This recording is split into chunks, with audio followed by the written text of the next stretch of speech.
Everyone was a teenager once, right? Growing up can be hard for many people, and most of the time, it's their anxiety playing a huge role in their lives. For one character, it defines them as a developing human. On this newly refreshing change for the channel, in this first video, we're going to delve into a movie that I watched this past week, and if you couldn't have guessed already, it is Inside Out 2.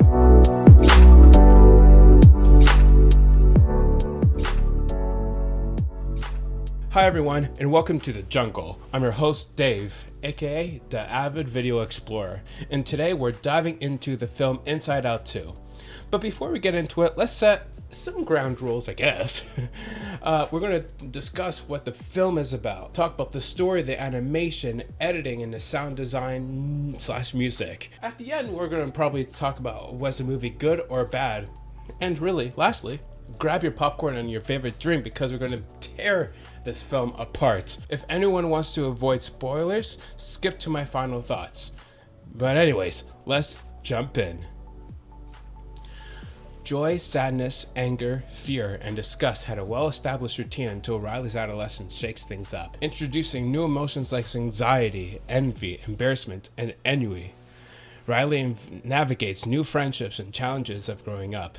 Anxiety, in particular, pushes Riley into unfamiliar and awkward situations, testing out the original emotions harmony. Inside Out 2 resonates deeply, capturing the emotional complexities of adolescence. Inside Out 2 has resonated deeply, capturing the emotional complexities of adolescence. Because of how successful this film was, it kind of surpassed its original film, reflecting its impact on both children and adults. As I watched Inside Out 2, comparing to the first film was quite inevitable, but all I was thinking in my head is, how can anything trump the first movie? And I kid you not, I left the theater feeling, what? That was amazing. Although the film was cheesy at times, it was cute. It had underlying meaning for children and adults, funny, sad, and the whole emotion debacle. And as a 25-year-old adult in the theater, by myself, but not the only one, I was engaged the whole time. From the river of consciousness to the memories being thrown to the back of the mind to rot forever, and hearing the dad want more than to clean the garage. But of course, Riley's relatable journey through puberty and navigating new friendships is portrayed with both humor and emotional depth. Just like moving to a new friend group with red hair and knows hockey. Yeah, like that's a friend group I would have. Literally, in my own school, no friends. Until one came and asked me, hey, wham, bam, doodly dow, best friend for almost 10 years. Anyways, delving deeper into Riley's character development, the film explores her interaction with the new Gen Z emotions, like anxiety, envy, embarrassment, and ennui, each contributing uniquely to her growth. These emotions are portrayed not just as obstacles, but as an integral parts of Riley's evolving personality, reflecting real-life experiences of today's youth. This nuanced approach allows the audience to empathize with Riley's internal struggles, making her journey more relatable and impactful. Pixar continues to excel in capturing these complexities of human emotions, ensuring that Inside Out 2 not only entertains, but also resonates on a personal level. And for myself, I still go through those emotions today. Yay, life! Like many modern animated films, Inside Out 2 predominantly utilizes the 3D animation aspect. However, the film goes beyond traditional techniques by incorporating innovative technologies to redefine its visual storytelling. This includes advancement in character animation and rendering, which enhance the realism and expressiveness of Riley and her emotional counterparts. For instance, scenes inside Riley's Vault of Secrets showcase a blend of 2D animation styles reminiscent of classic cartoons, adding some nostalgic charm and thematic depth to the storytelling. Characters like Bluffy and Pouchy, by example, are animated in a 2D art style similar to Dora the Explorer, bringing a whimsical contrast to the film's predominant 3D world. But the only that sets those the characters apart is that Pouchy holds TNT. Another character in the vault was Slashblade. Very much of a Final Fantasy, Kingdom Hearts, like world and realm, very pixelated with stiff movements and hot. Literally, disgust is not disgusted. She wants more, but Lance's big and powerful move is the best move in any video game. Of course not. It's literally just Samus's ball roll, but slow and clearly not strong. But I digress. I do want to applaud the animations team's dedication to incorporating new technologies and diverse art styles in Inside Out 2, which quite demonstrates Pixar's commitment to evolving the magic of animated storytelling while maintaining a deep connection with the audiences of all ages. By that, I'm clearly impressed. Editing is a crucial element in any film, and Inside Out 2 benefits from meticulous attention to detail, as highlighted in multiple different interviews. The editing team focused on maintaining narrative clarity while seamlessly blending different emotional arcs within the story. This approach ensures that transitions between Riley's inner and outer worlds are smooth and effective, enhancing the audience's immersion in her emotional journey. Despite the inherent challenges of animated films, such as maintaining some type of visual consistency and pacing, the editing in Inside Out 2 is described as polished and deliberate. Among the other interviews, they emphasize how each scenes are edited and how it contributes to the film's emotional impact, ensuring that every moment serves a purpose in advancing both the plot and character development. Yes, I did feel at times that some scenes didn't feel as flawless as I liked it to be. Maybe it's just my bias. But the scene where Riley's on a couch talking with the new friends felt boring. To be honest, I would have liked to have seen the old friends stumble across Riley and the new friends while they're walking outside when Riley's doing her awkward walking and trying to find her rhythm with her arms. I felt more could have been added there for much more suspense, as Riley is caught more in the middle of the awkward situation.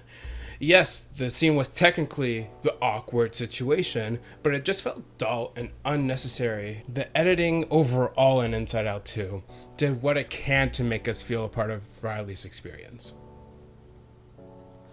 To be honest, I wasn't paying any attention to the music or sound design. Yeah, shame me all you want, because sound design is not usually something I take into consideration unless it's a live action film with Jason Statham. But when looking into the scores and music choices for the Inside Out 2, I found that the scorer, Andrea D.A.V.E, for the film plays a pivotal role in enhancing emotional scenes.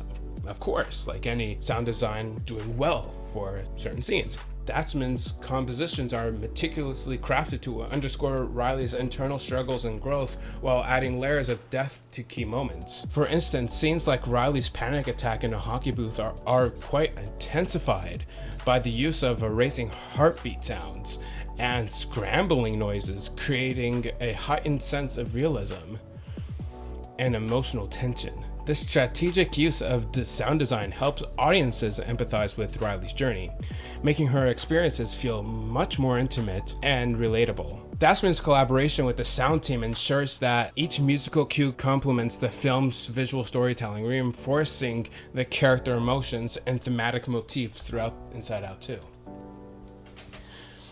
Yes, Inside Out 2 was not only a film targeted for children, but also sub-targeted to adults to allow visual metaphors to be memorable. This film did tug on my heartstrings. I know I still struggle with my anxiety and understanding it, so when watching Riley, I was really able to connect with her experiences, to the awkward tensions from her old friends to new, the wanting to know what is coming, playing out every situation with negative and positive spins. And as I was looking around the theater, I was able to listen and hear the other experiences, like the adolescents in front of me all reacted differently to different scenes in the film. One was crying, one was unsure of how to feel, and then there's a kid at the end of the theater like screaming, "No!" or "I didn't like this." I've seen many faces that day leave with the same expression they came in with: confused and quite a bit of enjoyment. Yes, all of our experiences may be different, however, it still caused a pretty even rift between everyone in the theater. Overall, in 3 words, I loved this film. I can't leave you guys hanging like that. Really, from all the aspects I've covered, I'll rate them individually and give you a non-spoiled outlook. I give the story portion an 8.5 out of 10. The film's ability to balance humor and emotional depth and relatability stands out very prominently, while occasionally embracing its inherent cheesiness akin to its predecessor. The story skillfully weaves themes that resonate universally, catering to both the younger audiences and adults alike. For the animations, I'll start and give it a 10 out of 10. Yes, from its technical standpoint, the animation of Inside Out 2 is a triumph.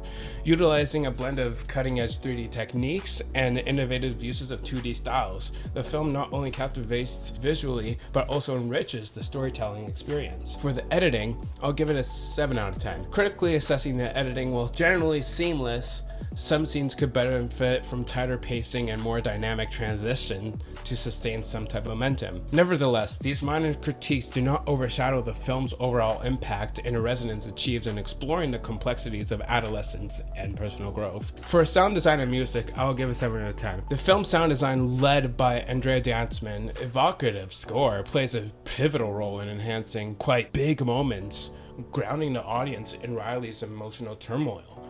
This integration of the music sound complements a visual narrative, deepening our connection to Riley's journey of self-discovery and growth. Yes, I gave it a lower score, even though I boasted so much about Andrea Dantzman. However, I was more keen to looking at online sources and finding other things out about Inside Out 2. And overall, Inside Out 2 achieves what few sequels do. It builds upon its predecessor's legacy while carving out new emotional territory.